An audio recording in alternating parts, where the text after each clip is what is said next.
소율이 문답 제73, 74, 75 문답에 대해서 알아보도록 하겠습니다. 이 세 문답에서는 제8계명에 대해서 묻고 답합니다. 제8계명은 무엇입니까? 라고 73문에 물었습니다. 제8계명은 도둑질하지 말라. 출애굽기 20장 15절에 나오는 말씀입니다. 그러면 74문에 무엇이 제8계명에서요 요구됩니까? 그렇게 질문했습니다. 제8계명은 우리 자신과 타인의 부와 재산을 합법적으로 획득하고 증식시킬 것을 요구합니다. 합법적으로 하라는 겁니다. 그 법이 정해놓은 테두리가 있는데 그거를 벗어나서 하면은 도둑질이 된다는 거죠. 불법이 된다는 거죠. 75문은 그러면 무엇이 8계명에서 금지가 됩니까? 자, 우리 자신과 이웃의 부와 재산을 부당하게 방해하거나 방해할 수 있는 무엇이든지 금합니다. 그렇게 말을 했습니다. 단순히 8계명을 도둑질하지 말라 이렇게 질문하고 답을 했는데 좀 더 이렇게 설명을 좀 해야 될 부분이 많습니다. 도둑질은 특히 영적인 문제와 연결이 됩니다. 영적인 문제라는 거는 드러난 육신의 문제만 가지고 그거를 해결할 수 없다는 거를 강조하기 위해서 꺼내는 말이죠. 그러니까 내면에 보이지 않는 탐심이 가득하기 때문에 그거에 잡혀서 그거에 조종을 당해서 쉽게 말하면 조정을 당해서 어느 가져오지 말아야 될 것을 불법적으로 가져오게 된다는 거죠. 그래서 도둑질은 단순히 그 행동이 잘못된 게 아니고 탐심과 연결이 돼 있고 그리고 영적인 문제와 연결이 돼 있습니다. 그래서 어릴 때 혹시나 아이들이 바늘도둑이 소도둑된다 그러는데 어디 가서 이렇게 그게 좋으니까 가져오고 싶은 마음이 들거든요. 그러면 호되게 혼을 내줘야 됩니다. 근데 그런 교육을 받지 못하면 나중에 가서 이 영적인 문제에 통제가 잘 못하고 잡히는 단계까지 가버리게 됩니다. 유명한 예화가 있지 않습니까? 어떤 사람이 어릴 때 자기가 길에서 뭘 하나 주워갔는데 어머니가 되게 기뻐하시더래요. 그래서 어머니가 너무 기뻐하니까 슬슬 이렇게 길에 쳐다보고 다닌 거죠. 그래서 떨어져 있는 거 갖다 드리고 그랬는데 나중엔 그게 없으니까 슬쩍 친구 걸 훔쳐서 어머니를 갖다 줬대요. 그러니까 어머니가 아시는데 아무 말을 안 하시더래요. 나중에 법정까지 가게 됐어요. 큰 도둑질을 해서 범죄를 하게 돼서요. 이제 판결을 받고 감옥에 끌려가려고 그러는데 어머니를 보고 싶다 그러고 말을 하고 난 다음에 어머니를 불렀답니다. 그러고 난 다음에 어머니 가까이 가가지고 귀를 콱 물어버렸대요. 그리고 귀를 뜯어버렸대요. 어머니가 나를 그때 되게 호되게 다그치기만 했어도 나는 지금 여기 큰 도둑놈이 안 됐을 거라 그렇게 말을 남기면서요. 누가 잘못했는지는 잘 모르겠습니다만 특히 따지면 부모가 잘못했겠죠.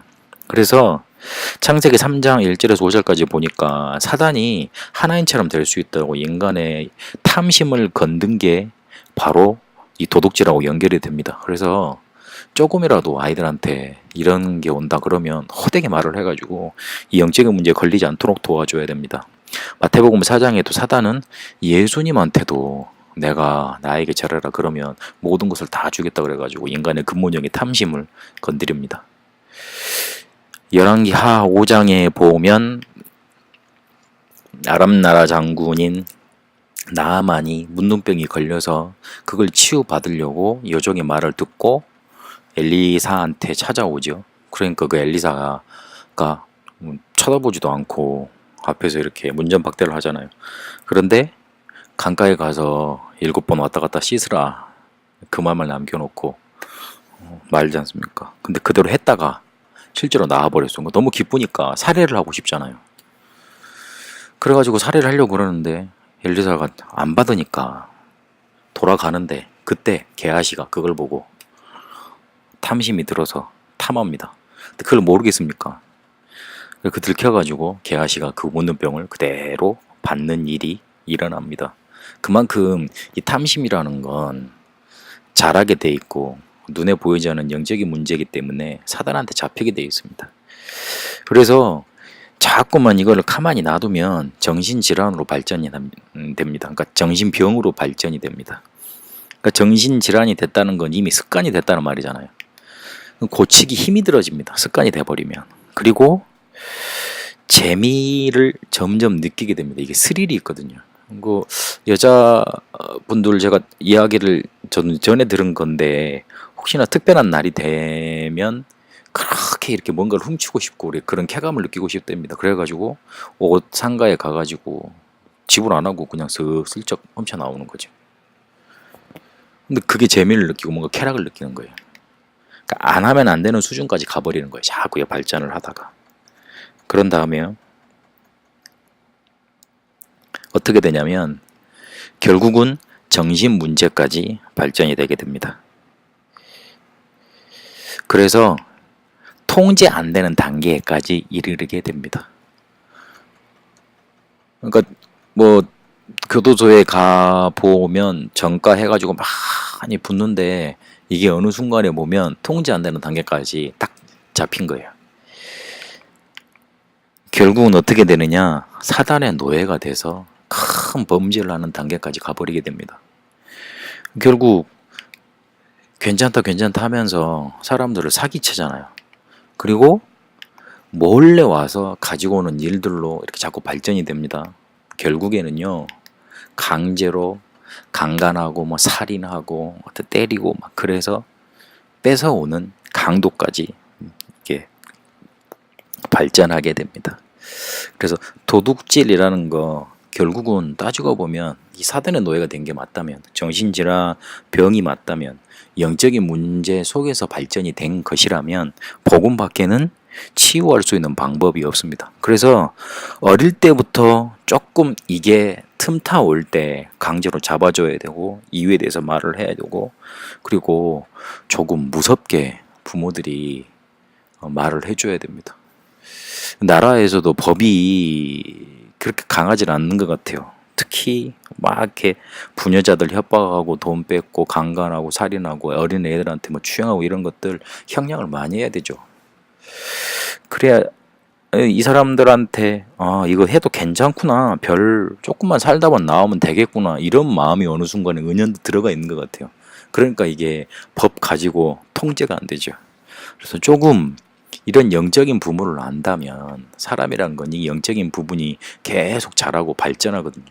그래서 그 부분을 막는 역할로서의 법도 생각을 해야 되고, 그리고 이 법을 집행하는 경찰들이나 검찰이나 판단하는 이렇게 법조인들이 이 부분을 잘 알고 있어야 돼요. 모르면 굉장히 뭔가 정의감에 의해서 일은 하는데 이 사람 변하진 않아요. 사람, 그렇지, 이해는 되는데요. 이해해 줄 수 있고 인정을 베풀 수는 있지만 이 사람 근본적으로 변하진 않아요. 결국 그래서 순수한 의도로 도와주려고 했던 사람들 이렇게 등쳐먹고 더 나가는 경우가 많지 않습니까? 그래서 이런 영적인 문제와 연결되어 있는 것이다. 그래서 이 법으로 합법적으로 될 수 있는 부분은 그거는 뭐 이렇게 정상적 상식적인 선이고, 그 뒤에 있는 부분을 알고 치유해 줄 수 있고 넘어설 수 있어야 되겠습니다. 특히 우리 후대들이 여기에 당하지 아니하도록, 여기에 잡히지 아니하도록 어릴 때부터 복음으로 치유하고 잡아주는 그런 교육이 필요하겠습니다. 에베소서 4장 28절을 보니까 도둑질 하는 자는 다시 도둑질하지 말고 돌이켜 가난한 자에게 구조할 수 있도록 자기 손으로 수고하여 선한 일을 하라, 그렇게 사도 바울은 강조합니다. 안 하고 다른 것을 할 수 있도록, 그러니까 완전히 복음으로 바뀌어져서 다른 사람을 살릴 수 있는 사람으로 변하도록 그렇게 복음으로 지속적으로 치유하는 일들이 필요합니다. 기도하겠습니다. 살아계신 하나님, 우리에게 있는 탐심, 영적인 문제로 정신질환으로 사단에 노예되는 것 같이 발전하는데, 그렇게 할 수 있는데 그 속에 갇힌 사람들 복음 주어 살리게 하옵시고, 또한 우리 후대가 여기에 당하지 아니하도록, 내 자신이 이 영적인 문제에 걸리지 아니하도록 하나님 복음으로 충만케 하시고 복음으로 우리를 축복하여 주옵소서. 그래서 세상 속에 있는 이런 자꾸만 사단의 작품으로 만들어지는 이런 불의한 일들 복음의 빛으로 살리고 치유하는 일들이 일어나게 하옵소서. 살아계신 우리 주 예수 그리스도 이름으로 기도합니다. 아멘.